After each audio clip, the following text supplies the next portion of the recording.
Rahim. Assalamu alaikum wa rahmatullahi wa barakatuh. I'm Umar bin Abid and you are watching Umar Linguistics. So in this lecture we shall discuss chapter 3 completely, the sounds of language, or you can say phonetics, and our reference book is The Study of Language by George Yule, and its 7th edition, which has been just published in January 2020. So this video is in English and you can watch several videos on this chapter in English as well. I have given the link in the description below. तो मैं पहले भी इस chapter पर और बल्कि पूरी book पर ही वीडियोस बना चुका हूँ, आप जानते भी हैं, ठीक है। लेकिन मैंने उसमें इस तरह किया था कि मैंने हर टॉपिक पर अलग अलग वीडियो बनाई हुई थी, जैसा कि आप जानते हैं। लेकिन उसमें से कुछ जो ख़ासतौर पर जो पहले 5-6 चैप्टर्स थे, तो उनमें कुछ साउंड्स का इशू था। वो ज़्यादा इशू तो नहीं था, लेकिन फिर भी थोड़ा इशू था कि आवाज़ थोड़ी कम थी। तो उस टाइम मेरे पास माइक भी थोड़ा अच्छा नहीं था, लिहाजा इसलिए मैंने मुनासिब समझा कि अब मैं पूरे चैप्टर को एक एक वीडियो में ही कवर कर देता हूँ, क्योंकि अगर मैं एक एक टॉपिक पे जाऊँगा फिर वो बहुत ज़्यादा लंबा हो जाएगा काम। तो इस चैप्टर में हम जो है वो जो है क्या कहते हैं, सॉरी, इस लेक्चर में हम इस कंप्लीट चैप्टर को डिस्कस करेंगे। लेकिन आप वो वाली वीडियोस भी देख सकते हैं जो मैंने पहले बनाई हुई हैं, और वो भी मैं ऐड कर दूंगा अगर आप एक एक टॉपिक पर अलग अलग से वीडियो देखना चाहते हैं। क्योंकि यह हो सकता है कि आपको एक टॉपिक आपको पहले ही आता हो तो दूसरे टॉपिक की आपको ज़रूरत नहीं होगी, ठीक है। और जैसे मैंने इंग्लिश का कहा कि मैं चैनल को बाइलिंगुअल बना रहा हूँ, तो हर वीडियो उर्दू में भी होगी और इंग्लिश में भी, ठीक हो गया। तो और साथ ही साथ मैं एक और चीज़ बताऊंगा कि मैंने ब्लॉग जो है वो भी शुरू किया हुआ है, तो आप इस चैप्टर पर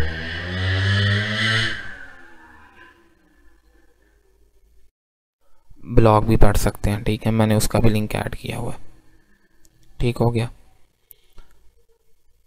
तो जैसे कि हमें पता कि जॉर्ज यूल हर चैप्टर के शुरू में कोई ना कोई एक कोटेशन लेके आते हैं, जिससे उस चैप्टर के बारे में हमारा थोड़ा जो है वो कॉन्टेक्स्ट सा बन जाता है। अगर अब हम इसे पढ़ें तो ये पढ़ने में बड़ा हमें मज़ा आएगा। I take it you already know of tough and bow and cuff and dough. Other may stumble but not you. On hiccup, sorrow, love and through. Well done, and now you wish perhaps to learn less familiar traps. Beware of heard a dreadful word that looks like beard and sounds like bird, and that it said like bed, not beat. For goodness sake, don't call it deed. Watch out for meat and gate and threat. They rhyme with suit and straight and that. तो अगर आप इसे बार बार पढ़ें तो इसमें कुछ word इस तरह के भी हैं जिनके लिए आपको डिक्शनरी को देखना पड़ेगा, उनकी प्रोनाउंसिएशन थोड़ी डिफरेंट है जो कि हमें नज़र आ रही है। इसे ही कप पढ़ते हैं, ठीक है, इसे बाओ पढ़ते हैं, लेकिन इसे डो पढ़ते हैं, इसे स्रू, ये तो हमें पता ही है, और इसे सारो, ठीक है। तो ये असल में वो बताना चाह रहा है कि यानी आप देखें कि उसने कम्बिनेशन बड़ा अच्छा बनाया है। देखें, beware of heard a dreadful word that's look like beard and sound like bird. उसने कहा कि जो हार्ड वर्ड है ये लगता है इस तरह के बियर्ड की तरह है। अब इसकी प्रोनाउंसिएशन है बियर्ड, इसकी प्रोनाउंसिएशन है हर्ड, लेकिन उसने कहा कि ये लगता बियर्ड की तरह, ये जो हार्ड वर्ड है, लेकिन ये साउंड्स बर्ड की तरह कर रहा है। तो इसी तरह फिर उसने कहा कि, और डेड, एक और वर्ड उसने कहा, डेड भी इसी तरह का वर्ड है। इट्स सेड लाइक बेड, ये बेड की तरह कहा जाता है, नॉट बीड। उसने कहा कि यानी तुमने स्पेलिंग से नहीं कंफ्यूज होना कि इसे तुम बीड कह दो, ठीक है। ये बेड की तरह प्रोनाउंस होता है, ना कि बीड की तरह। डोंट कॉल इट डीड, और ना ही तुम इसे डीड कह दो, ठीक है। Watch out for meat and great and set, they rhyme with suit and straight and date. अब ये देखें आखिरी लाइन में उसने कहा है वॉच आउट फॉर मीट, उसने कहा मीट वर्ड को देखो और ग्रेट और थ्रेट वर्ड को देखो। They rhyme with suit and straight and date, ठीक है, कि इनकी जो राइम बनती है वो किसके साथ बन रही है, स्ट्रेट और डेट के साथ, ठीक है, ग्रेट और थ्रेट की, ठीक है, ठीक हो गया। तो ये जो था क्या कहते हैं कि ये छोटी सी वो नो पोइम्स की शायद कुछ लाइंस दी हुई हैं, ठीक है। तो बस ये कि उन्होंने कॉन्टेक्स्ट थोड़ा क्रिएट कर दिया कि हम साउंड्स को पढ़ने जा रहे हैं।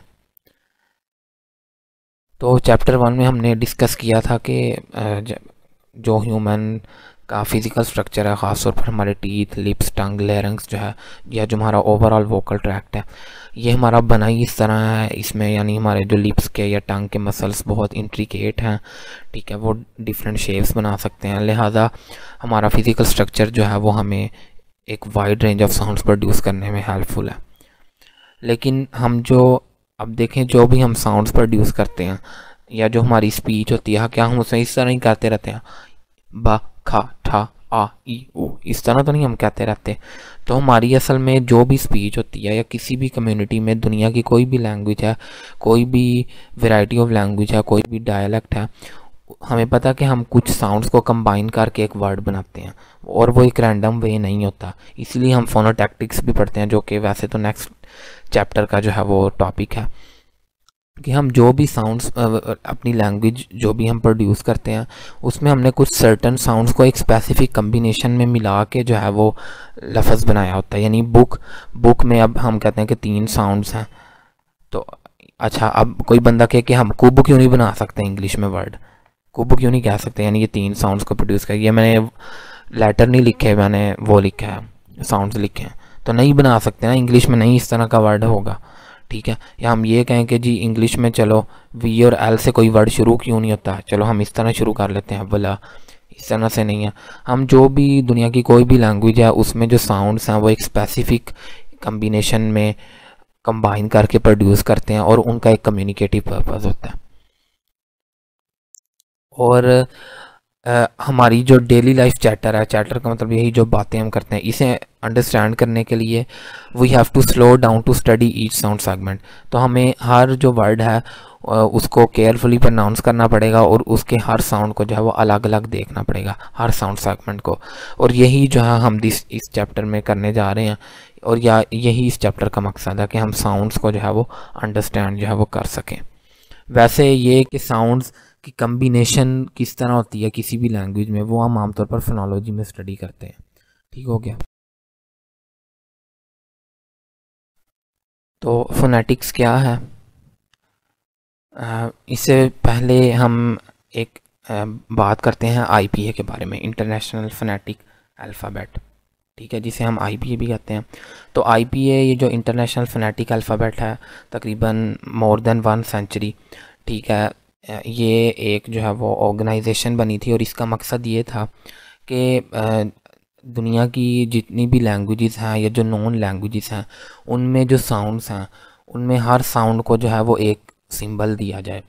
और उसका फ़ायदा ये होता कि एक जो फोनेटिक्स डिसिप्लिन जो है वो बना है, उसमें ये हो कि फिर जो भी फोनेटिक्स पढ़ता हो उसे वो सिंबल्स पता हो, और वो उन सिंबल्स के ज़रिए किसी भी लैंग्वेज को ट्रांसक्राइब कर सके।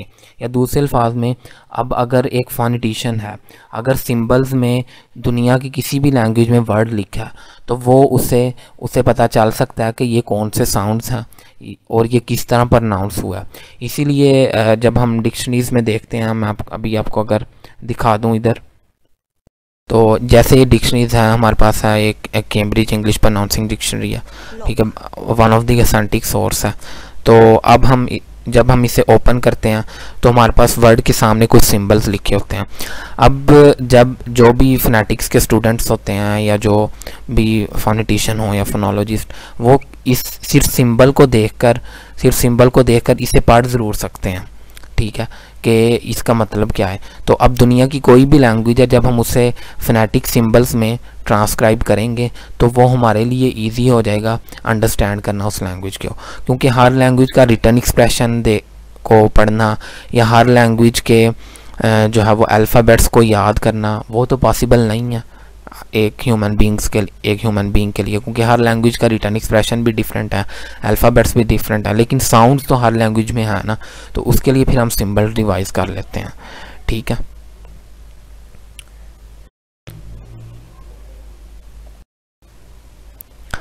तो हम देखेंगे कि ये जो डिफरेंट सिंबल्स हैं, जो हम अल्फ़ाबेट्स के लिए भी कुछ सिंबल्स डिवाइस कर लेते हैं, ठीक है, वो किस तरह जो है वो इंग्लिश के साउंड्स को रिप्रेजेंट कर रहे होते हैं, and the physical aspects of human vocal tract. क्योंकि इधर अब हमारा फोकस इस चैप्टर में तो सिर्फ इंग्लिश पर ही है, हम बाकी लैंग्वेज की तरफ नहीं जाएंगे। ठीक है, तो हम ये देखेंगे कि ये जो डिफरेंट सिंबल्स हैं या जो अल्फ़ाबेट्स हैं, तो जो इंग्लिश के साउंड्स हैं उनको ये किस तरह रिप्रेजेंट जो है वो कर रहे हैं। और आमतौर पर ये सिंबल्स जो हैं हमारे फिज़िकल एस्पेक्ट्स ऑफ स्पीच को भी बता रहे होते हैं। इसका मतलब क्या है? इसका मतलब यही है कि अगर एक सिंबल है ठ, तो ये ठ सिंबल जो है ये असल में रिप्रेजेंट ये भी कर रहा है कि ये ऐसा साउंड है जो एल्वियोलर रिज से प्रोनाउंस हुआ है, ये ऐसा साउंड है जो जिसका मैनर ऑफ आर्टिकुलेशन प्लॉसिव है। तो असल में जो सिंबल होता है, सिंबल अपने अंदर पूरी इंफॉर्मेशन जो है वो रखता होता है। यानी मतलब यह कि ये इंफॉर्मेशन तो इसके साथ हमने ही एसोसिएट की है ना, फोनेटिशियन ने ही एसोसिएट की है।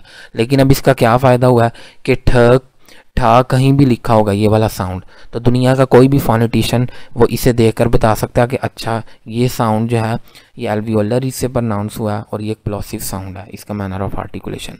यानी किसी भी सब्जेक्ट में हम कुछ कन्वेंशंस बना लेते हैं, कुछ एक सिंबल के साथ हम कुछ चीज़ें जो है वो अटैच कर लेते हैं। इसी तरह फिज़िक्स में भी कुछ फार्मूलाज होते हैं, केमिस्ट्री में, मैथमेटिक्स में, और वो फार्मूला को देख के हम बता देते हैं अच्छा ये जो ग्रेविटी का फार्मूला है, यानी ये फार्मूला या इससे जो आंसर निकला है ये रिप्रेजेंट कर रहा है कि इधर ग्रेविटेशनल वैल्यू कितनी है।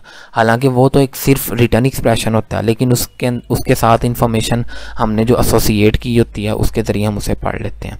ठीक है, इसी तरह जो है वो फोनेटिक अल्फ़ाबेट का भी काम है। तो फोनेटिक्स की अगर हम डेफिनेशन करें simply, the general study of characteristics of speech sound is called phonetics. ठीक है, स्पीच साउंड की जनरल स्टडी को हम फोनेटिक्स कहते हैं। यानी फोनेटिक्स में आमतौर पर जब हम बात करते हैं ना तो हम किसी स्पेसिफिक लैंग्वेज की तरफ नहीं जाते, ऑल्दो ये हमारा जो है वो क्या कहते हैं कि हमारा मकसद डिसाइड करेगा। हम फोनेटिक्स ऑफ इंग्लिश को भी स्टडी कर सकते हैं, फोनेटिक्स ऑफ उर्दू को भी स्टडी कर सकते हैं, लेकिन in general phonetics general study of speech sounds हैं, वो बेशक किसी भी लैंग्वेज को हो। जो एक फोनेटिशियन अच्छा फोनेटिशियन होता है वो किसी भी लैंग्वेज को सुनकर, बेशक वो उसने कभी ना सुनी हो, बेशक वो उसे ना आती हो, लेकिन वो सिर्फ साउंड्स को सुन के ट्रांसक्राइब कर सकता है। ठीक है, अब अगर हम बात करें फोनेटिक्स में जो डिफरेंट एरियाज़ हैं, हमारा इस चैप्टर में फोकस एक एरिया पर ही होगा जो कि है आर्टिकुलेटरी फोनेटिक्स। आर्टिकुलेटरी फोनेटिक्स में हम यही स्टडी करते हैं कि हम स्पीच साउंड्स को प्रोड्यूस किस तरह करते हैं और उसमें हमारे वोकल ट्रैक्ट के कौन कौन से पार्ट्स जो हैं वो यूज़ होते हैं। कुछ और एरियाज़ जो हैं वो है अकूस्टिक फोनेटिक्स। अकूस्टिक फोनेटिक्स में हम स्टडी करते हैं physical properties of speech sound as they travel in air, के साउंड जो हैं वो एयर में, हवा में किस तरह ट्रैवल करते हैं। फिर उसमें हमारे पास ये वेव फॉर्म्स होते हैं, उसमें हमारे पास स्पेक्ट्रोग्राम्स होते हैं।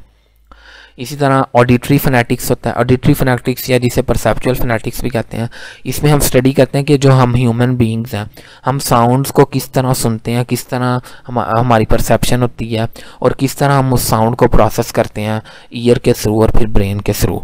ठीक है, ये ऑडिटरी फोनेटिक्स है। तो इसमें भी काफ़ी ज़्यादा एरियाज़ हैं, लोग इनमें भी काफ़ी ज़्यादा जो है वो काम करते हैं।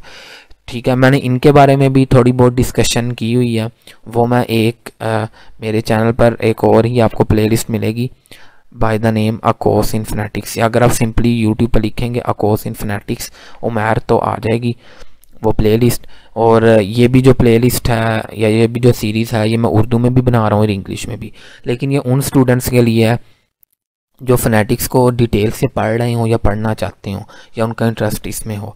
लेकिन इवन कि अगर किसी ने कभी भी फोनेटिक्स को नहीं पढ़ा या वो उसका फर्स्ट एक्सपीरियंस है, तो मैं रेकमेंड यही करूँगा कि या तो वो ये लेक्चर देख ले या फिर वो यही चैप्टर 3 जॉर्ज जूल की बुक से पढ़ लें, अगर आपको समझ आ जाए। ठीक है, तो फिर आपको वीडियो देखने की ज़रूरत नहीं है। ठीक है, फिर आप स्विच कर दें अपनी उस बुक की तरफ। ठीक है, या जो मैं सीरीज़ बना रहा हूँ उसकी तरफ, अगर आपको कोई कंसेप्ट नहीं समझ आता। देखें, ये जो लेक्चर्स या जो वीडियोस का मकसद यही होता है कि अगर आपको बुक से या आपको जो मटेरियल प्रोवाइड किया गया है या कभी कभार एक टीचर की समझ नहीं आती, तो फिर हम वीडियोस या लेक्चर्स को जो है हम यूज़ कर सकते हैं। ठीक है, अब हम इससे पहले जो है स्पीच मैकेनिज़्म को भी डिस्कस करना चाहेंगे, ऑल्दो ये इस चैप्टर में कोई अलग से टॉपिक नहीं है, लेकिन मैं फिर भी इसके बारे में जो है वो बात करूँगा। स्पीच मैकेनिज़्म में हम ये स्टडी करते हैं कि हम जो साउंड्स प्रोड्यूस करते हैं उसमें क्या प्रोसेस होता है। सबसे पहले एक एयर स्ट्रीम प्रोसेस होता है। असल में ब्रिटिश इंग्लिश में इसे पढ़ते हैं एयर की बजाय पढ़ते हैं, इसलिए मैं भी इसे करने की कोशिश कर रहा हूँ। Air stream process.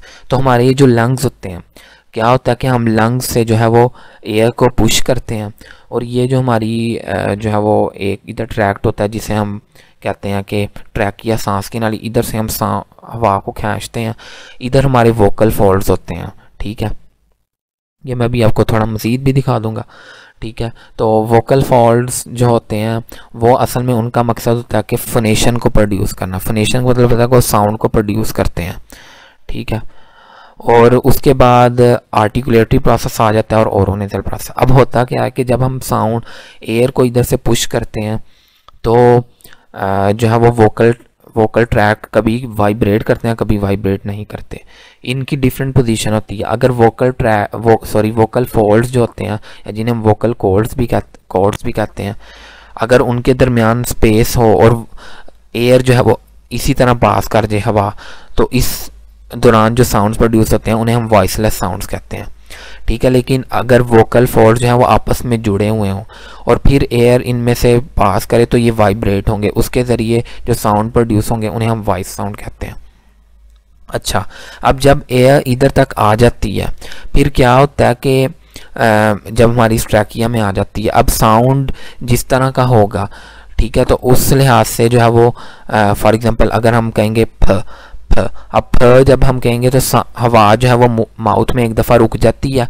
ठीक है, और फिर अचानक से वो है वो सडनली रिलीज़ होती है। ठीक है, तो फिर वो जो है वो एयर एक तरीके से निकलती है। अब जब वो साउंड प्रोड्यूस होता है उसे हम आर्टिकुलेटरी प्रोसेस कहते हैं। और ओरोनेजल प्रोसेस क्या होता है कि कुछ साउंड्स होते हैं जिन्हें हम नेजल साउंड कहते हैं। उनमें ये होता है कि जो एयर होती है वो जो है वो माउथ से पास नहीं होती, बल्कि नेजल कैविटी से नोज से पास होती है। फॉर एग्जांपल अगर आप कहेंगे फॉर एग्जांपल तो म जब कहेंगे आप साउंड, ठीक है, या न कहेंगे, ठीक है, तो क्या होगा कि जो साउंड है वो ओरल कैविटी हमारी उससे क्लोज हो जाएगी, और जो साउंड जो होगा साउंड जो प्रोड्यूस होगा वो तो इधर से ही होगा, लेकिन जो एयर पास होगी वो नेजल कैविटी से पास होगी। ठीक है, और साउंड भी इसी तरह लगेगा कि नेजल कैविटी से आ रहा है। अब वो किस तरह आता है वो भी मैं आपको आगे जाके हम बात कर लेते हैं। ठीक है, अब हम बात कर लेते हैं कॉन्सोनेंट्स की। तो आमतौर पर तो हमें नहीं पता कि स्पीच साउंड्स किस तरह प्रोड्यूस होते हैं। मैंने अभी आपको थोड़ा सा एक्सप्लेन करने की कोशिश की है, और इसके लिए हमें थोड़ी सी कंसंट्रेशन चाहिए कि स्पीच साउंड किस तरह प्रोड्यूस होते हैं। हमें काफ़ी एक्टिव रहना होगा, हमें गौर करना होगा कि हमारे जब वो माउथ में क्या क्या हो रहा है, कौन सी प्लेस कहाँ टच कर रही है, टंग कहाँ कहाँ टच कर रही है। ठीक है, तो उसके लिए सबसे पहले हम कॉन्सोनेंट्स से ही शुरू करते हैं। और जब हम कॉन्सोनेंट्स को डिस्कस करते हैं यानी डिस्क्राइब करते हैं तो हम तीन फीचर्स को देखते हैं, वॉइसलेस और वॉइस डिस्टिंक्शन, जिसकी मैंने अभी आपको थोड़ी सी बताने की कोशिश की है कि अगर वोकल फोल्ड्स जो हैं वो ओपन हैं, स्प्रेड हैं, और उनके दरमियान से एयर जो है वो पास करती है, तो उस टाइम जो साउंड प्रोड्यूस होंगे वो वॉइसलेस होंगे। लेकिन अगर वोकल फोल्ड्स बिल्कुल क्लोज हैं आपस में, ठीक है, बिल्कुल क्लोज हैं, और एयर इन्हें जब पास करेगी तो ये वाइब्रेट होंगे, एयर इनमें से जब पास करेगी तो उस सूरत में जो साउंड प्रोड्यूस होंगे वो वॉइस्ड होंगे। फिर हम कॉन्सोनेंट्स में प्लेस ऑफ आर्टिकुलेशन को भी डिस्कस करते हैं। जब कॉन्सोनेंट्स को डिस्क्राइब करना होता है हमने, उसमें हम ये देखते हैं कि हमारे जो आर्टिकुलेटर्स हैं, या जो हमारे आर्टिकुलेटर्स से मुराद है हमारी टंग, टीथ, लिप्स। ठीक है, तो इनमें से कौन सी प्लेस जब वो कहाँ जब वो टच कर रही है, यानी टंग कहाँ टच कर रही है, और कौन सा साउंड उस सूरत में प्रोड्यूस हो रहा है। फिर मैनर ऑफ आर्टिकुलेशन में हम ये डिस्कस करते हैं कि जो हवा है, जो एयर है, वो हमारे मुंह से जो है वो किस तरह निकल रही है, किस तरीके से निकल रही है, उसे हम मैनर ऑफ आर्टिकुलेशन में डिस्कस करते हैं। वॉइस्ड और वॉइसलेस साउंड्स, ठीक है, तो मैंने आपको जैसे ही पहले ही बता दिया कि जब हमने कॉन्सोनेंट साउंड को प्रोड्यूस करना होता है तो हम एयर जो है वो पुश करते हैं अपने लंग्स से और उसे ट्रैकिया तक ले आते हैं। ये मैंने थोड़ा सा गलत लिखी है, ई ए ट्रैकिया तक ले आते हैं और लेरंग्स तक ले आते हैं। ठीक है, लेरंग्स और फेरंग्स के बारे में भी मैं अभी आपको थोड़ी देर में बता देता हूँ। और लेरंग्स के अंदर हमारे पास वोकल फोल्ड्स होते हैं, जिनकी टू बेसिक पोजीशन होती हैं। जब वोकल फोल्ड जो है वो स्प्रेड होते हैं तो एयर जो है वो अनऑब्स्ट्रक्टेडली पास कर जाती है बगैर किसी रुकावट के। इस सूरत में वॉइसलेस साउंड प्रोड्यूस होते हैं। और अगर वोकल फोल्ड जो है वो ड्रॉन टुगेदर हों, यानी एक जुड़े हों आपस में या बिल्कुल क्लोज हों, तो एयर जो है वो लंग से जब पास करेगी तो उन्हें पुश करती हुई गुजरेगी, जिसकी वजह से वाइब्रेशन इफेक्ट जो है प्रोड्यूस होगा। अच्छा, अब वॉइस्ड और वॉइसलेस साउंड को हम खुद भी जो है वो फील कर सकते हैं। हमारे गले में एक थोड़ी छोटी सी हड्डी होती है जिसे हम एडम एप्पल कहते हैं, एडम एप्पल। इस पर अगर आप अपनी फिंगर रखें और अगर आप ये कॉम्बिनेशन प्रोड्यूस करें,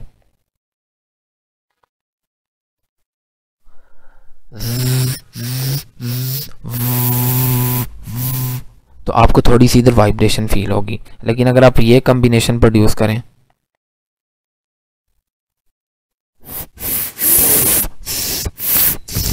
अगर आप इस तरह करें, आप फील करेंगे आपको कोई भी जो है वो वाइब्रेशन या कुछ भी फील नहीं हो रहा होगा। इसका एक और तरीका है वॉइस्ड और वॉइसलेस साउंड्स को में डिस्टिंक्शन करने का। आप अपनी दोनों उंगलियां अपने जो है वो अपने कानों में दे लें, जिसे हम कहते हैं कि आप यानी अपने कानों को बंद कर लें, उंगलियां जो हैं अपने दोनों कानों में फिंगर्स डाल लें और फिर ये कम्बिनेशन प्रोड्यूस करें अब आपको ये ज़्यादा फील होगा, ठीक है। और अगर आप कहेंगे आपको इतना जो है वो साउंड वाइब्रेशन बिल्कुल भी नहीं फील होगी। असल में ये एक तरीका है कि ये जानने का कि वॉइस साउंड्स कौन से हैं और वॉइसलेस साउंड्स जो हैं वो कौन से हैं, ठीक है। ये हो गया। आगे अब हम बात करने जा रहे हैं प्लेस ऑफ आर्टिकुलेशन। तो प्लेस ऑफ आर्टिकुलेशन में जैसे मैंने हम बात की है कि आर्टिकुलेटरी फोनेटिक्स का ही ये पार्ट है, जाहिर है हम उस पर ही फोकस किए हुए हैं। प्लेस ऑफ आर्टिकुलेशन का मतलब होता है कि which part of vocal tract takes part in the production of sound, के जो है वो कौन से जो वोकल ट्रैक के हमारे पार्ट्स हैं जो एक प्रोडक्शन ऑफ एक साउंड की प्रोडक्शन में वो हिस्सा ले रहे हैं। और असल में हम इसमें ये स्टडी फिर करते हैं कि कौन वोकल ट्रैक का कौन सा पार्ट जो है हमारा वो कहाँ टच होगा तो हम साउंड प्रोड्यूस करेंगे, ठीक है। इसे हम कहते हैं प्लेस ऑफ आर्टिकुलेशन, कि which part of the vocal tract makes contact with another part of the vocal tract, या दूसरे अल्फाज में को जो हम साउंड्स प्रोड्यूस करते हैं किस साउंड की क्या प्लेस ऑफ आर्टिकुलेशन है, ठीक है। यानी हम कहते हैं कि ठ की एल्वियोलर है, बी की बाइलेबियल है, फ की बी बाइलेबियल है, ठीक है। तो ये आप देख सकते हैं ये हमारा वोकल ट्रैक्ट है, ठीक है। ये नेज़ल कैविटी है, ये पैलेट है, ये वीलम है। पैलेट जिसे हम हार्ड पैलेट भी कहते हैं, ये बिल्कुल इसे रूफ ऑफ द माउथ कहते हैं, ठीक है। तो अगर आप टच करेंगे आपको हार्ड सा फील होगा फिंगर से। पीछे अगर हम थोड़ा सा आ जाएं, वीलम या इसे सॉफ्ट पैलेट भी कहते हैं, वीलम या सॉफ्ट पैलेट, ठीक है। फिर उससे पीछे हमारा यूव्यूला आ जाता है, ठीक है। यूव्यूला जो कि हमारा एक छोटा सा फ्लैप होता है जो कि लटक रहा होता है, जिसे हलक्का कव्वा भी कहते हैं उर्दू में, ठीक है। ये हमारे टीथ हैं, अपर और लोअर टीथ, और इसके पीछे एक थिक सा मांस होता है, ठीक है, थोड़ा रफ सा और थोड़ा उभरा हुआ, उसे हम एल्वियोलर रिज कहते हैं। वो भी आप टच करके देख सकते हैं फिंगर से। और ये हमारी टंग है, टंग को वैसे हम डिफरेंट पार्ट्स में डिवाइड करते हैं, वो भी मैं आपको बताऊंगा। और ये हमारा फेरंक्स है। अच्छा, फेरंक्स और लेरंक्स में फ़र्क क्या है? लेरंक्स जो है वो सिर्फ इसे कहते हैं, वोकल फोल्ड वाले पार्ट को, इसे हम लेरंक्स कहते हैं, ठीक है। ये जो इतना सा जो पार्ट होता है इसे हम वॉइस बॉक्स भी कहते हैं। और ये जो हमारे वोकल फोल्ड्स होते हैं इन्हें हम वोकल कॉर्ड्स भी कह देते हैं, लेकिन आमतौर पर वोकल फोल्ड्स ज़्यादा वर्ड यूज़ होता है। अच्छा, फेरंक्स जो है ना, ये इस पूरी कैविटी को इधर लेरंक्स से लेके इधर तक इस पूरी कैविटी को हम फेरंक्स कहते हैं। इसीलिए हम इसे रेजोनेटर भी कहते हैं, क्योंकि इसकी वजह से ही हमारा जो साउंड्स हम जो प्रोड्यूस करते हैं उन्हें काफ़ी पावर मिलती है और हमारे साउंड्स जो हैं वो लाउडर होते हैं, ठीक है। अब मैं ये जो आपको दिखाने जा रहा हूँ, ये असल में मैंने पिक्चर ली है अ कोर्स इन फोनेटिक्स, जो मैं आपको बता रहा हूँ कि जो सीरीज़ मैंने डिटेल से शुरू किया, तो उसमें थोड़ा डिटेल से जिक्र है। अब इधर आप देख सकते हैं कि आपको जो है वो थोड़ा ज़्यादा जो है वो इजीली पता चल रहा है। ये देखें, ये लिप हैं, फ़ौरन पीछे टीथ हैं, टीथ के पीछे alveolar ridge, hard palate, soft palate या जिसे विलियम और यूवियोला, ठीक है। और ये फेरेंक्स वाल भी बताई हुई है, ठीक हो गया। और ये ऊपर नेजल कैविटी है। और अब ये टंग को इस तरह आमतौर पर डिवाइड करते हैं हम। अच्छा, इसको भी आपने ना, अगर आपका इंटरेस्ट नहीं है, क्योंकि ये इस चैप्टर में नहीं बताया गया, तो अगर आपका इंटरेस्ट नहीं है तो आपको इसको इतना जहन में रखने की कोई ज़रूरत नहीं है, लेकिन फिर भी थोड़ा बहुत देखने। ये लोअर लिप, तो बिल्कुल ये जो हमारी टिप होती है, इसे हम टिप ऑफ द टंग कहते हैं। फिर ये वाला जो पार्ट आ जाता है, इसे हम ब्लेड ऑफ द टंग कहते हैं, ब्लेड। इसे हम फ्रंट कहते हैं, इसे हम सेंटर कहते हैं, इसे हम बैक कहते हैं, और इसे हम रूट कहते हैं। और इधर हमारा एपिग्लॉटस, जो कि आमतौर पर यूज़ होता है जब हमने खाना खा रहे होते हैं, तो हमारी जो है वो क्या कहते हैं कि ट्रैक या सांस की नाली जो है वो क्लोज कर देते हैं, ठीक हो गया। अब हम सिंबल्स की बात कर लेते हैं। वॉइस साउंड्स के लिए हम V+ यूज़ करते हैं। ये हम तब जब हमने कॉन्सोनेंट्स को रिप्रेजेंट करना था। वॉइसलेस साउंड्स के लिए माइनस का साइन यूज़ करते हैं। और ये जो साउंड्स जो हैं वो इन ब्रैकेट्स में इनक्लोज होते हैं, इन्हें हम फोनेटिक अल्फ़ाबेट कहते हैं, ठीक हो गया। अब हम कुछ साउंड्स को डिस्कस कर लेते हैं जिनसे हम पहले ही फेमिलियर हैं, ठीक है। फेमिलियर साउंड्स को डिस्कस कर लेते हैं। तो सबसे पहले जिनको हम डिस्कस करने जा रहे हैं वो हैं हमारे पास बाइलेबियल्स। तो बाइलेबियल साउंड जो हैं, ये एक फर्स्ट प्लेस ऑफ आर्टिकुलेशन है, यानी हम फॉरवर्ड टू बैकवर्ड जाएंगे। यानी हम सबसे पहले उस प्लेस ऑफ आर्टिकुलेशन की बात करेंगे जो सबसे आगे है, बाइलेबियल। बाई का मतलब होता है टू, और लेबियल का मतलब होता है लिप्स। तो यानी to lips, upper and lower lip, ठीक है। तो इसीलिए इन्हें हम बाइलेबियल कहते हैं। और जो साउंड्स बाइलेबियल हैं उनमें क्या होता है कि अपर और लोअर लिप जो है वो they make contact with each other, ठीक है। तो उस सूरत में जो साउंड प्रोड्यूस होते हैं लाइक फ, ब, म एंड व। अब वह जो साउंड है, अगर आप ये प्रोड्यूस करेंगे तो sound sides of the lip जो हैं वो असल में कॉन्टैक्ट करते हैं एक दूसरे से। जो हमारी साइड्स ऑफ द लिप हैं सिर्फ वो एक दूसरे से जो है वो कॉन्टैक्ट करते हैं, वो सिर्फ एक दूसरे से मीट करते हैं, साइड्स ऑफ द लिप। लेकिन कंप्लीटली जो है वो लिप्स का क्लोजर नहीं होता वा में, ठीक है। इसलिए इसे हम इसीलिए इसे हम जो है वो क्या कहते हैं बाइलेबियल में कंसीडर कर लेते हैं, क्योंकि कम से कम साइड्स ऑफ द लिप जो है वो उनका कांटेक्ट होता है एक दूसरे से, इसलिए जो है वहाँ इसे भी हम बाइलेबियल साउंड कंसीडर कर लेते हैं, ठीक है। फ्रॉम बोथ एजेस, ठीक है, ये मैंने लिख दिया। ब और म जो है ये वॉइस साउंड्स हैं, और फ जो है वो वॉइसलेस साउंड है, ठीक है। एग्जांपल जैसे fat, bat, mat, boat, white, हर एक का जो फर्स्ट साउंड है वो एक इन एग्जांपल्स इन साउंड्स को रिप्रेजेंट कर रहा है, ठीक है। यानी फैट और बैट, ठीक है। ट्रांसक्रिप्शन को अगर आप देखना चाहते हैं वो भी मैंने उसी में डिस्कस किया हुआ है अकोर्स इन फोनेटिक्स वाली सीरीज़ में। लेबियोडेंटल, अब लेबियोडेंटल भी हमें वर्ड से ही पता चल रहा है, लेबियो लिप से और डेंटल टीथ से। इसमें अब क्या होता है कि अपर टीथ जो हैं touch is the lower lip. अच्छा वैसे कहना ये चाहिए कि the lower lip touch is the upper teeth, क्योंकि हमारा जो वोकल ट्रैक्ट है जब आप बोल रहे हैं, आप अगर मिरर में देखेंगे हमारा सिर्फ लोअर जॉ मूव कर रहा होता है, हमारा अपर अपर जॉ जो है वो मूव नहीं कर रहा होता। हमारा जो लोअर जॉ है वो ज़्यादा मूवमेंट के लिए पैदा हुआ है, और असल में करता ही वही मूवमेंट है। तो कहना तो यही चाहिए कि when the lower lip touches और make contact with the upper teeth. इस सूरत में हमारे पास जो साउंड्स प्रोड्यूस होते हैं वो दो हैं इंग्लिश में, फ और व, फ एंड व। और एग्जांपल है जैसे फुट के शुरू में जो फ है, वर्ड के शुरू में व है, और फोटो, अब स्पेलिंग से कंफ्यूज नहीं होना है, पीएच जो है वो एफ को ही रिप्रेजेंट कर रहा है। अगर आप इस चीज़ में आपको कंफ्यूजन है कि इंग्लिश में जो है वो इस तरह क्यों होता है कि डिफरेंट स्पेलिंग होते हैं और साउंड्स डिफरेंट होते हैं, तो इसके लिए जो है वो आप चैप्टर 16 पे जो मैंने लेक्चर्स बनाए हैं, लैंग्वेज हिस्ट्री एंड चेंज, वो आप देख सकते हैं, उधर आपको इसका आंसर जो है वो मिल जाएगा। लॉफ में भी इसी तरह, अब GH जो है वो F को रिप्रेजेंट कर रहा है। फ वॉइसलेस साउंड है, आप कानों में उंगलियां डाल के देख सकते हैं, और व जो है वो ये गलत लिख दिया मैंने। व जो है वो वॉइस साउंड्स है, वॉइस साउंड है, और फ जो है वो वॉइसलेस साउंड है। फिर हमारे पास आ जाते हैं alveolar sounds which are articulated when the front part of the tongue touch is just above the upper teeth. Upper teeth के बिल्कुल ऊपर हमारे पास एल्वियोलर रिज है, और उस पर जब हमारी टंग टच करेगी तो उस सूरत में जो साउंड प्रोड्यूस होंगे उन्हें हम एल्वियोलर्स कहते हैं। असल में उस प्लेस को भी एल्वियोलर रिज कहते हैं, और उसी से जो साउंड प्रोड्यूस होते हैं उस प्लेस पे उन्हें हम एल्वियोलर्स कह जाते हैं।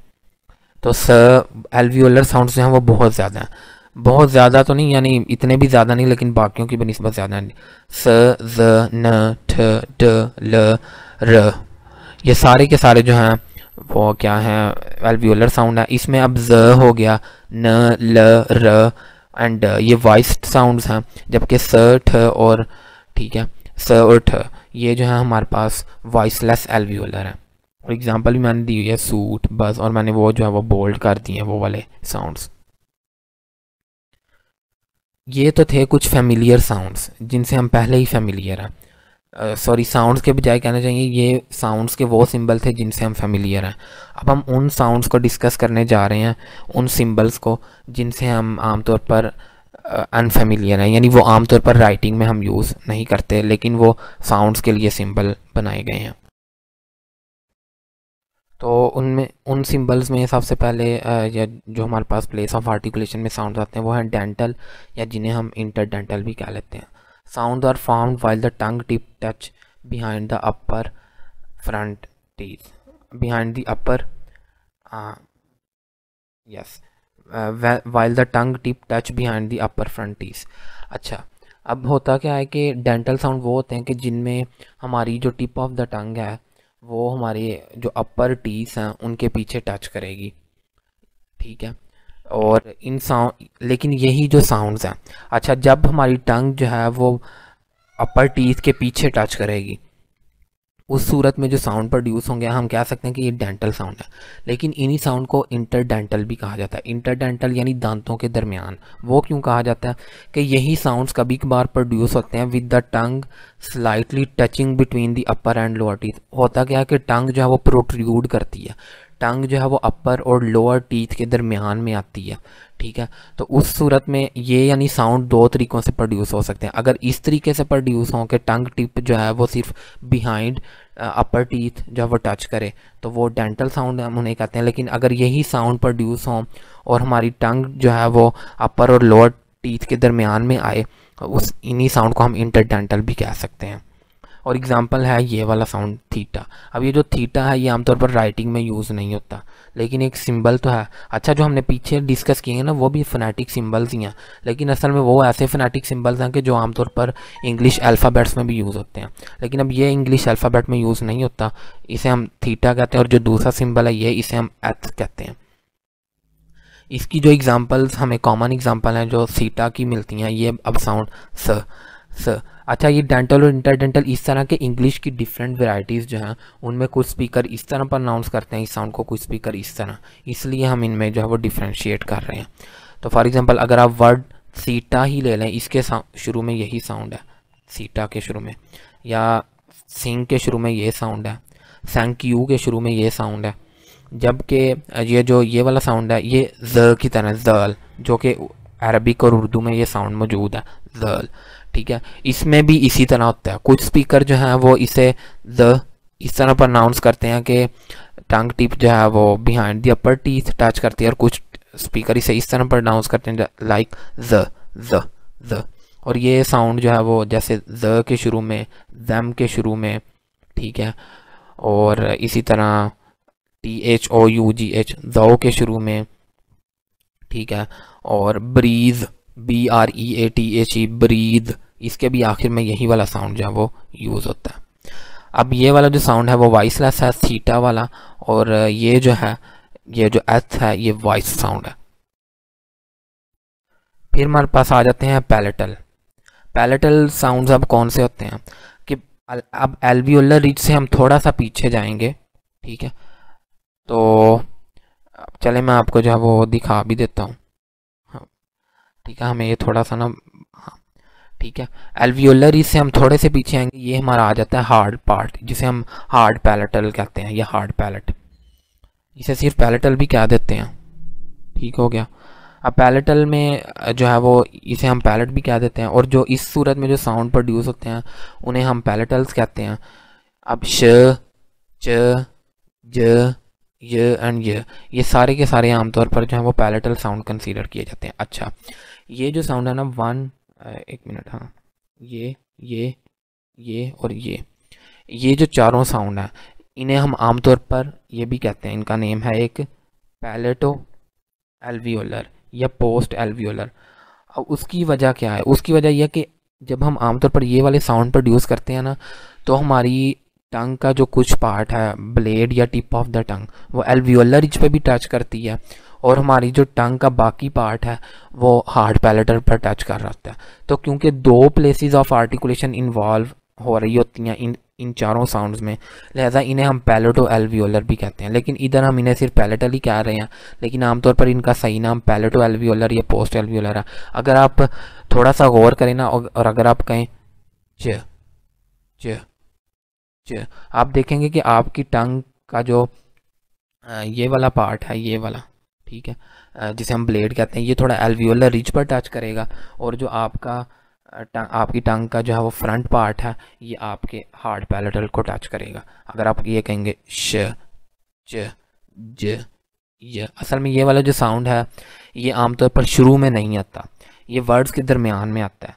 PLEASURE, फ्लाइयर, फ्लाइयर, फ्लाइयर, फ्लाइयर के दरमियान जो साउंड है ये भी पैलेटो एल्वियोलर है।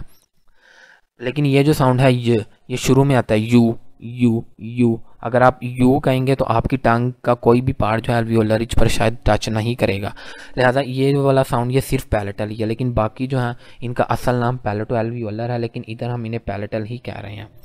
तो शोर के शुरू में ये है, चाक के शुरू में ये है, जाउल के शुरू में ये साउंड है, यस के शुरू में ये वाला साउंड है, यू के शुरू में ये वाला साउंड है, ब्रश के आखिर में ये वाला साउंड है, चर्च के शुरू और आखिर में ये वाला साउंड है, प्लेयर के दरमियान में ये वाला साउंड है, प्लेयर, ट्रायर, ठीक है।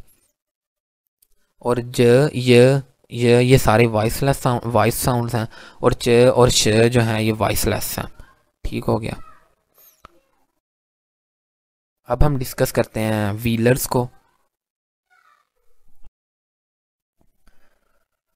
अब हमारे हार्ड पैलेट से थोड़ा ही पीछे हमारा व्हीलम आ जाता है, जिसे हम सॉफ्ट पैलेटल कहते हैं।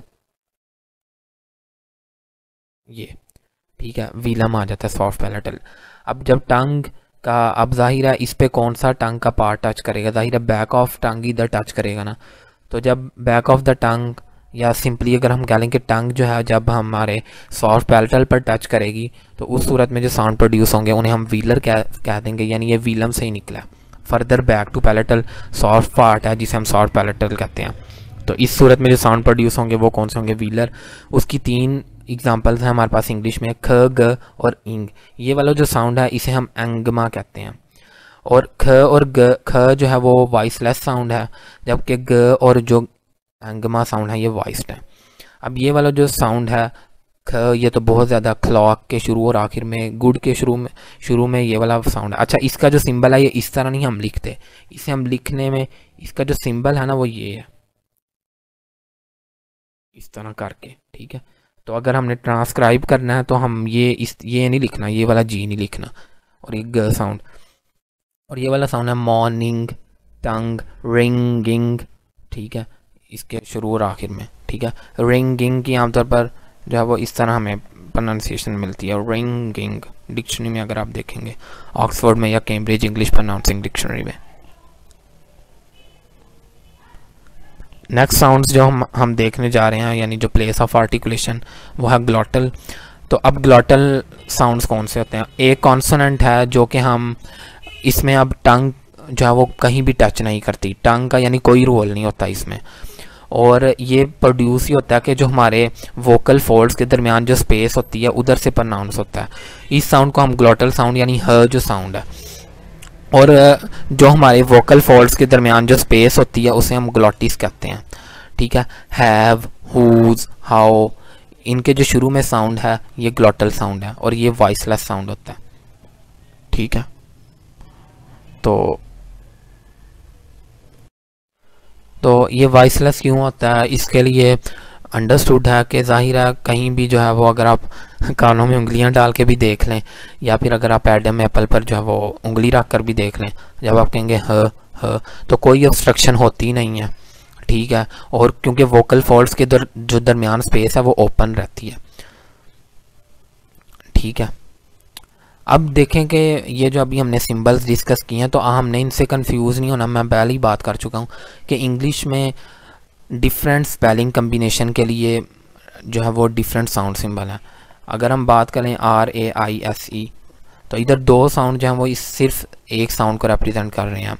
फेस में अगर आप देख लें तो ये जो C है, C और E, ये S को रिप्रेजेंट कर रहा है, लेकिन क्लॉक में यही C जो है ख को रिप्रेजेंट कर रहा है, ठीक है। और भी आपको इस तरह बेशुमार एग्जांपल्स मिलेंगे इंग्लिश की, और इनका आंसर यानी जनरली इनका आंसर यही है कि इंग्लिश में जो साउंड वर्ड्स हैं वो काफ़ी लैंग्वेजेस से आए हुए हैं और वो उसी तरह मौजूद हैं, इसलिए इंग्लिश में जो है वो one sound for one letter का कम्बिनेशन जो है वो टूट जाता है। ये मैंने उसमें बड़ी डिटेल से बात की है लैंग्वेज हिस्ट्री एंड चेंज में, चैप्टर 16 जो है इसी बुक का।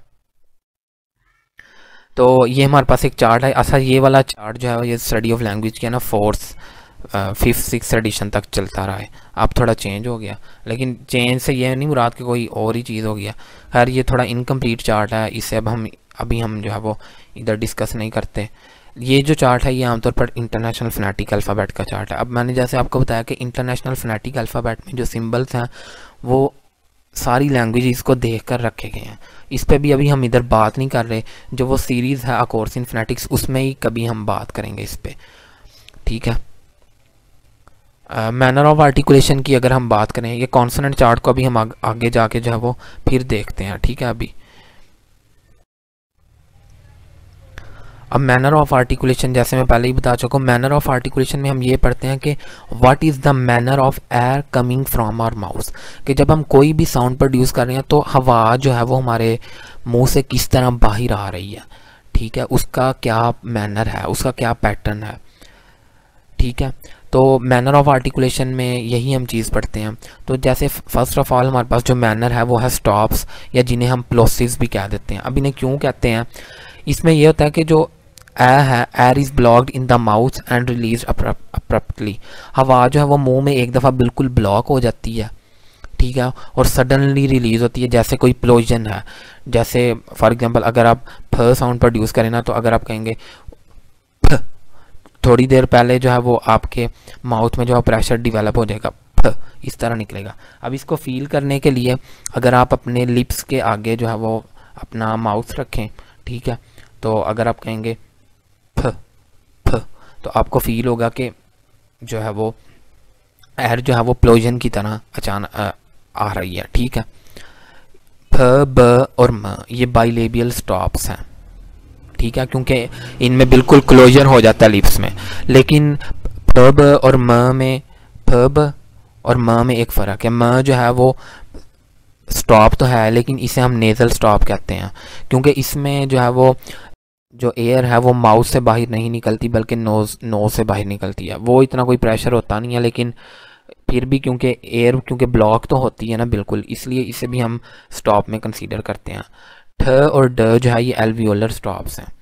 अब ये एल्वियोलर स्टॉप क्या है कि अब इधर जो एयर ब्लॉकेज होता है वो एल्वियोलर रिज पर होता है। जब हम कहते हैं ना ठ ठ, आप देखेंगे टंग एक दफ़ा उधर जब टच करती है तो हवा उधर बिल्कुल रुक जाती है और ठ अचानक से फिर निकलती है, और ड में भी। अब वॉइस्ड और वॉइसलेस के डिस्टिंक्शन तो हम पहले ही बात कर चुके हैं। ख और ग जो है वो व्हीलर स्टॉप्स हैं। अब इधर क्या होता है कि हमें पता है कि सॉफ्ट पैलेट पर जब टंग टच करेगी बैक ऑफ द टंग तो ये वाले साउंड प्रोड्यूस होंगे, तो ख ग इसमें भी इसी तरह होगा। और अगर आप अपने लिप्स के आगे फिंगर रखेंगे तो एयर को जो है फील कर सकते हैं। म, न और इंग ये तीनों जैसे मैंने अभी आपको कहा ये सारे नेज़ल स्टॉप्स कहलाते हैं। आमतौर पर म, न और इंग में जो है वो एयर कोई इतनी प्रेशर से बाहर नहीं निकल रही होती, लेकिन क्योंकि स्टॉप्स हर उस साउंड के लिए बोला जाएगा जहां माउथ में जो है एयर बिल्कुल जो है वो ओरल कैविटी या नेज़ल कैविटी में बिल्कुल क्लोज हो जाए एयर, उस हर साउंड के लिए हम स्टॉप का वर्ड यूज़ करेंगे, यानी एयर स्टॉप हो जाए। म, न, अब न एल्वियोलर है लेकिन इधर भी साउंड बिल्कुल रुक जाती है जब हम इसे प्रोड्यूस करने जा रहे होते हैं। और इंग, ये जो मॉर्निंग इंग, इधर भी जो व्हीलर पे जो है वो बिल्कुल क्लोजर हो जाता है।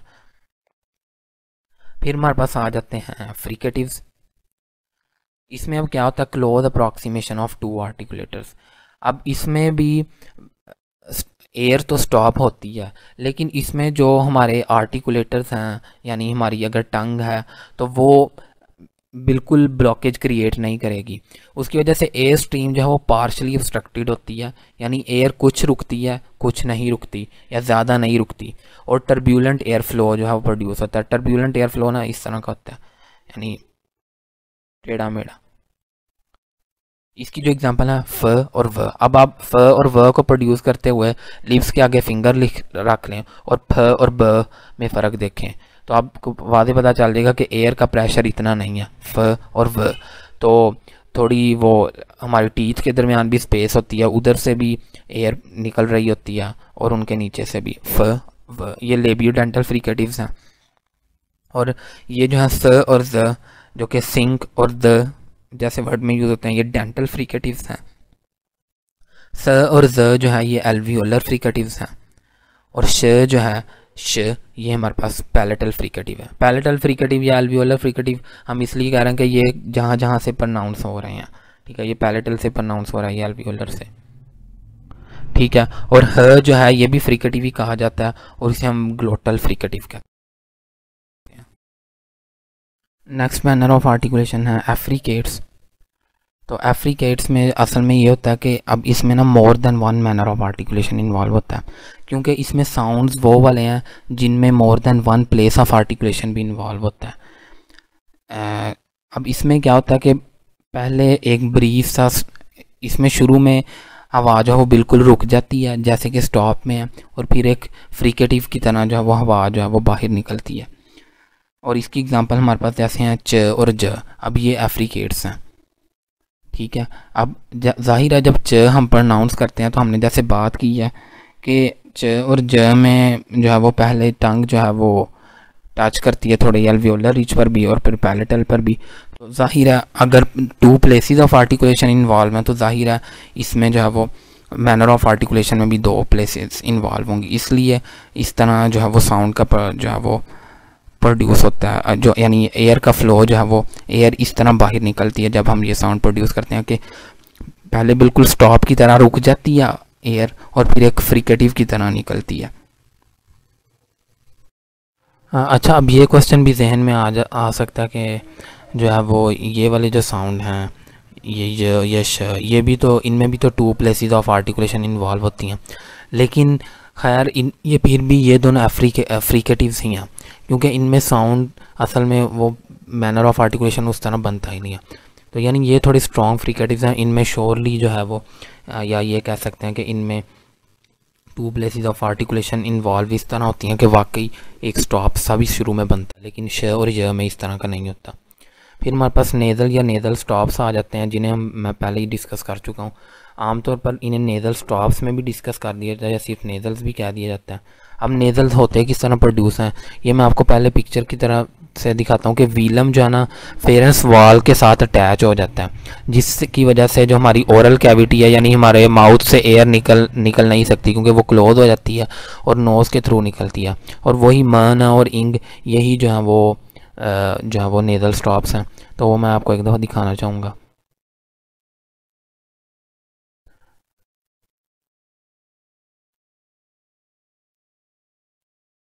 ठीक है ना।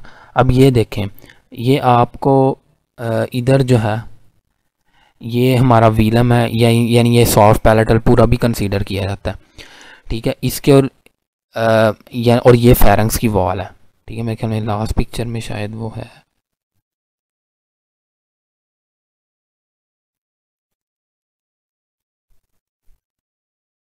हाँ लास्ट पिक्चर में शायद होगा, हाँ ये लास्ट पिक्चर में बिल्कुल। इधर आप देख लें, ये फेरेंक्स की वॉल है ये कम्प्लीटली, और इसके दरमियान ना एक स्पेस होती है जब हम कोई भी ऐसा साउंड प्रोड्यूस कर रहे होते हैं जिसमें हवा जो है वो मुंह से बाहर निकलती है। तो फेरेंक्स वॉल और ये वीलम ना उस टाइम थोड़ा आगे होता है, लेकिन जब हम ऐसा साउंड प्रोड्यूस करते हैं सॉरी मैं थोड़ा गलत बोल गया हूँ कि आमतौर पर जब हम कोई भी ऐसा साउंड प्रोड्यूस करते हैं कि जहाँ हवा जो है वो मुंह से बाहर निकल रही होती है, उस टाइम पर ये जो वीलम है ये बिल्कुल अटैच होता है फेरेंक्स वॉल के साथ, यानी उसकी वजह से ये नेज़ल कैविटी भी क्लोज होती है, यानी फ ब ठ ख ल स, ये सारे के सारे जो हैं वो ओरल साउंड्स ही हैं, इन्हें ओरल साउंड्स भी कह सकते हैं। लेकिन जब हमने कोई नेज़ल साउंड प्रोड्यूस करना होता है तो क्या होता है कि ये जो वीलम, ये जो सॉफ्ट पैलेट, ये आगे को हो जाता है। उसकी वजह से क्या होता है, आगे के होने की वजह से जैसे हम कहते हैं म, इसमें तो माउथ भी क्लोज हो गया, लेकिन ये वीलम जो है सॉफ्ट पैलेट ये आगे हो जाता है। अब इसकी वजह से इधर से जो हवा आ रही होती है वो नेज़ल कैविटी से निकलती है, ना कि वो ओरल कैविटी से निकलती है। इस वजह से जो इस तरह जो साउंड प्रोड्यूस होते हैं उन्हें हम ये कहते हैं, ठीक है, नेज़ल्स। ठीक है, ये मैनर ऑफ आर्टिकुलेशन है उनका। ठीक हो गया, ये हो गया। आगे हमारे पास लिक्विड्स हैं। लिक्विड्स अब कौन से साउंड होते हैं, इसमें ऐसे साउंड हैं जिनमें टंग जो है वो रेज हो जाती, थोड़ी ऊपर जाती है और थोड़ी कर्ल भी हो जाती है, और air flow escapes from the sides of the tongue, यानी ये टंग है ना, तो साइड्स ऑफ अ टंग से जो है वो एयर फ्लो जा रहा होता है, इसलिए इन्हें लिक्विड्स कहते हैं। ल और र जो है वो लिक्विड्स हैं, ठीक है, और ल जो है वो एक लेटरल या अप्रॉक्सीमेंट भी कंसीडर किया जाता है, यानी इवन के ये जो ल र ये दोनों अप्रॉक्सीमेंट साउंड कंसीडर किए जाते हैं, और ल को लेटरल अप्रॉक्सीमेंट या लेटरल भी कह देते हैं। ग्लाइड्स जो हैं इन्हें भी अप्रॉक्सीमेंट कहते हैं। इनमें टंग मूव्स टू और फ्रॉम अ वावल, यानी असल में ये जो ग्लाइड साउंड होते हैं ना, इनमें टंग जो ग्लाइड कर रही होती है, जैसे कि आमतौर पर वावल्स में हो रहा होता है कि व और य। अगर आप कहेंगे व प्रोड्यूस करेंगे ना, व व व व व व ओ, या आप कहें वट वट वट।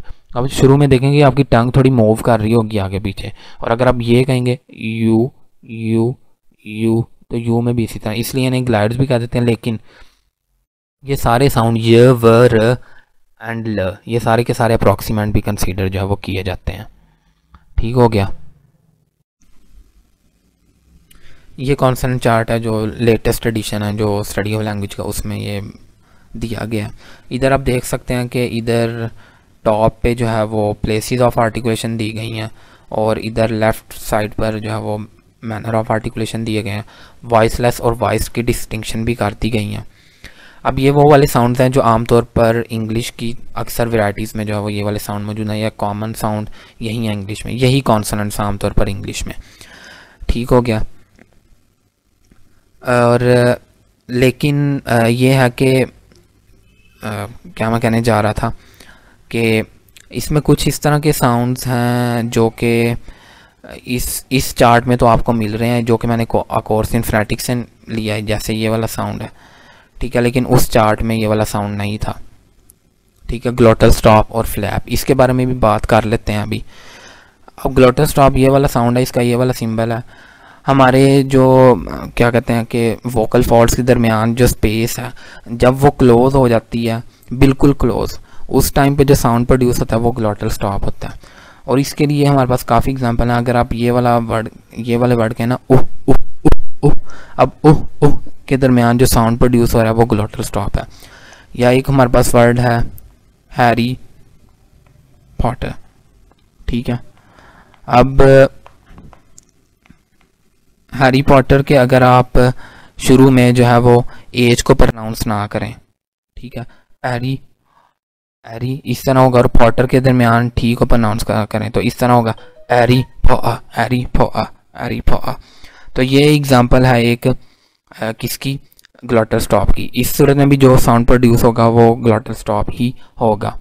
एक और साउंड जिसे हम देख सकते हैं वो है फ्लैप। इसे एल्वियोलर फ्लैप, एल्वियोलर टैप या सिंपली फ्लैप कहते हैं। एल्वियोलर टैप या फ्लैप सिंपली। ये वाला अब जो साउंड है ये काफ़ी ज़्यादा अमेरिकन इंग्लिश जो प्रोड्यूस करते हैं, और कुछ ब्रिटिश इंग्लिश स्पीकर्स भी। और ये इस तरह के वर्ड में यूज़ होता है जैसे बटर, ठीक है, लैडर, ठीक है, मेडल, ठीक है, या फिर मेटल, ठीक है। तो फॉर एग्जांपल अगर आप कहें बटर तो ब, इंस्टेड ऑफ सेइंग बटर।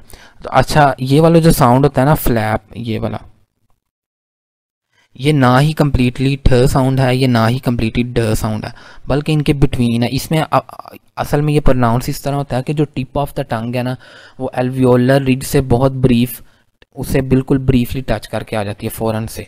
ठीक है, तो अगर हम इस तरह कोशिश करेंगे ना कि हमारे tip of the tongue alveolar ridge पर हल्की सी टच करे और ये वाला हम वर्ड प्रोड्यूस करें बड बड बड, तो इस तरह का साउंड बड बड बड बड, इस तरह का साउंड थोड़ा आएगा। ठीक है, और इसी तरह मैडा लैडा मैटर में भी मैं भी शायद ये एल्वियोलर फ्लैप या एल्वियोलर टैप को सही तरह प्रोनाउंस ना कर पा रहा हूँ। आपको इंटरनेट पे जो है वो इसकी एग्जांपल्स जो है वो मिल जाएंगी कि ये किस तरह जो है वो ये साउंड ये हम सुनाई किस तरह देता है। डिक्शनरीज में भी थोड़ा मिल जाता है, अगर आप ऑक्सफोर्ड एडवांस लैंग्वेज डिक्शनरी या कैम्ब्रिज इंग्लिश प्रोनाउंसिंग डिक्शनरी में ये देखेंगे। ठीक है,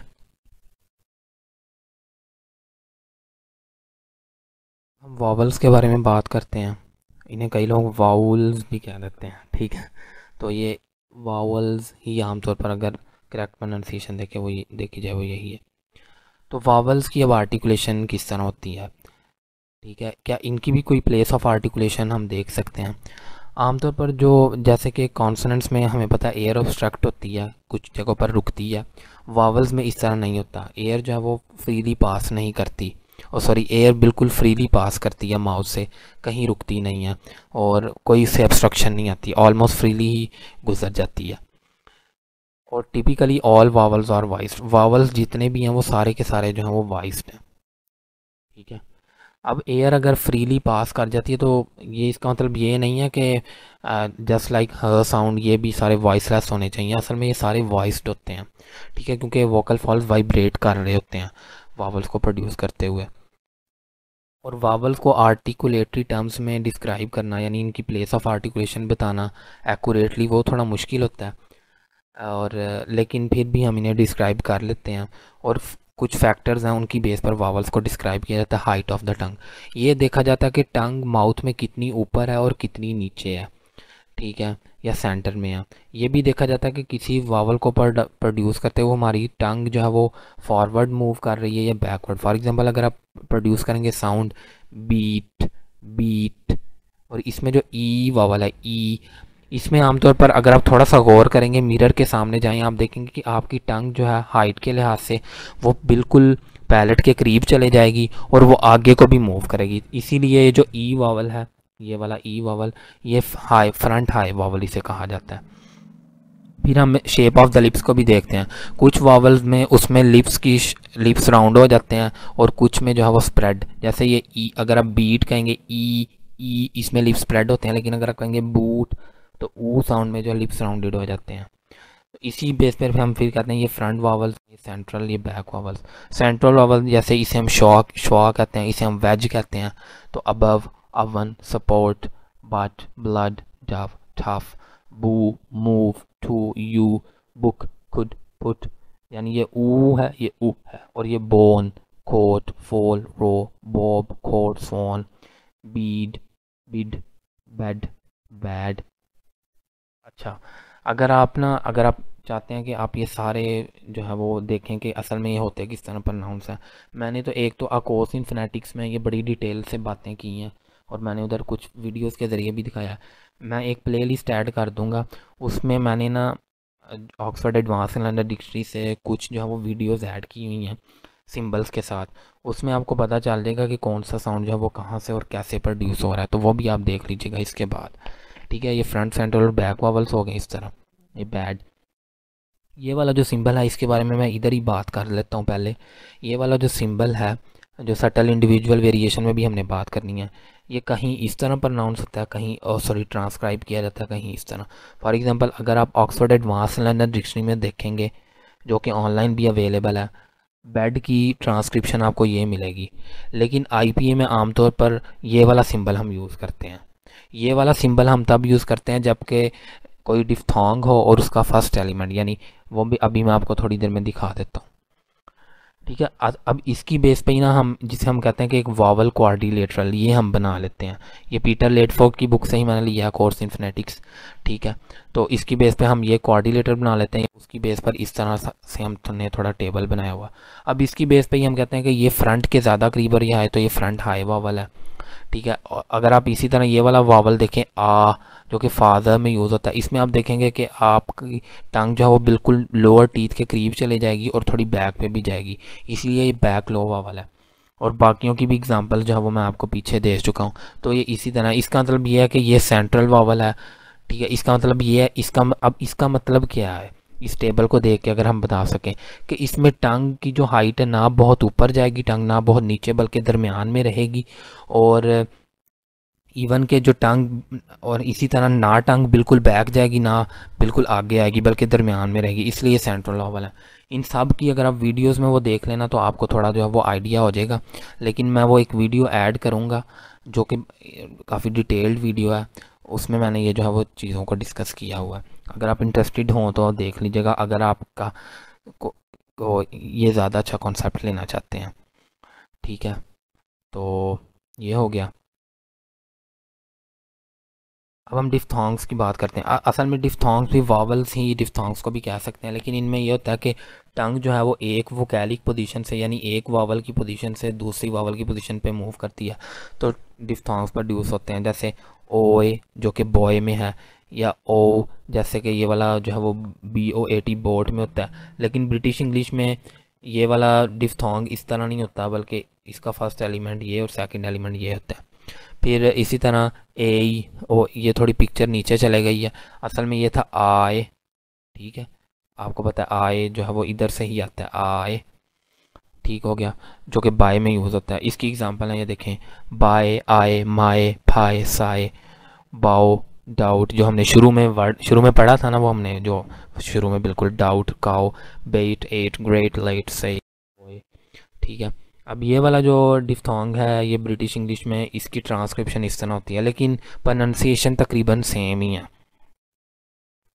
अमेरिकन और ब्रिटिश इंग्लिश डिफ्थोंग्स की अगर कुछ डिफरेंस की बात करें तो जैसे ये अमेरिकन इंग्लिश में ये जो है, ये आप देख सकते हैं कि अमेरिकन इंग्लिश में ये वाला वर्ड जो है POOR, इसे पूर, और जबकि ब्रिटिश इंग्लिश में पुअर।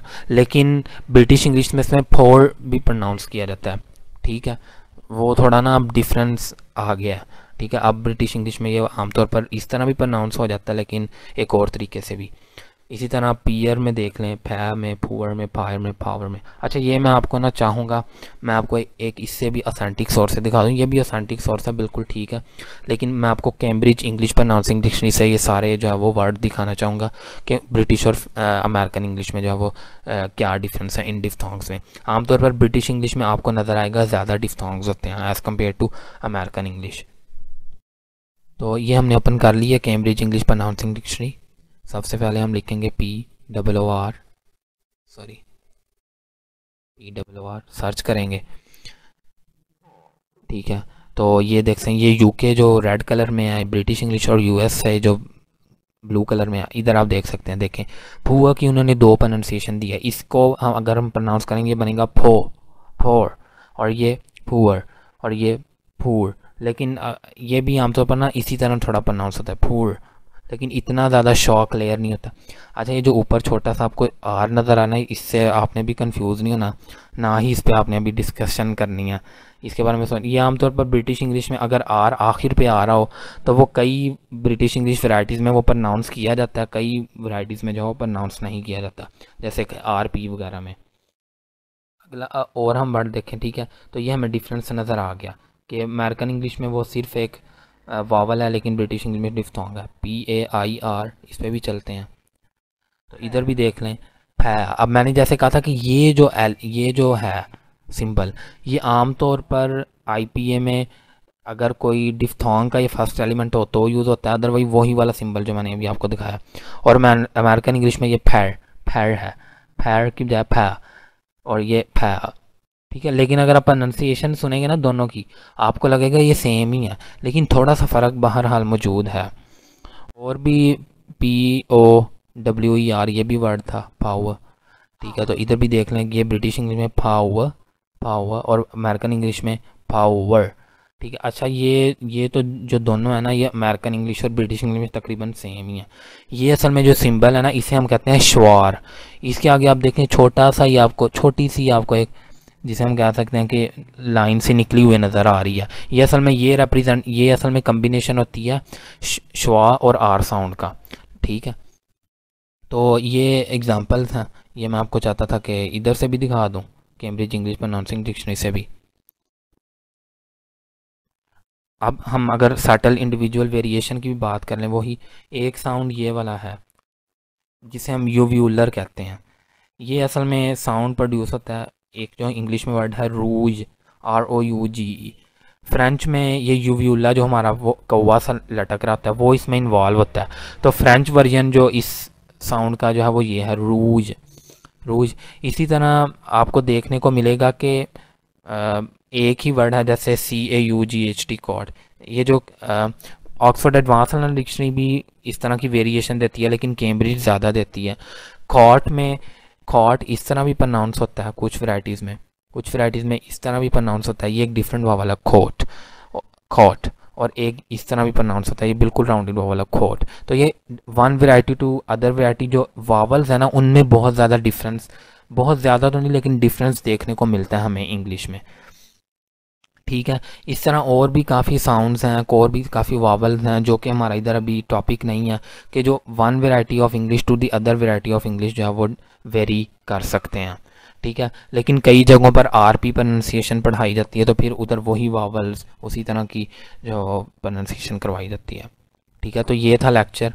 और मुझे उम्मीद है कि ये लेक्चर है तो काफ़ी लंबा किया मैंने, तो लेकिन मुझे उम्मीद है कि आपको काफ़ी अच्छी तरह समझ आ गया होगा, ये कॉन्सेप्ट्स आपके थोड़े क्लियर हो गए होंगे। अगर आप इसके बाद बुक से भी पढ़ें, थोड़ी प्रैक्टिस करें, मिरर के सामने जाएं, जो मैंने प्लेलिस्ट नीचे ऐड की है कि वीडियोस की, ठीक है, वो थोड़ी आप देखें तो इंशाल्लाह आपको मज़ीद जो है वो क्लियर हो जाएगा। Don't forget to give your feedback, remember in your prayers, जज़ाकल्लाहु खैरन एंड थैंक यू।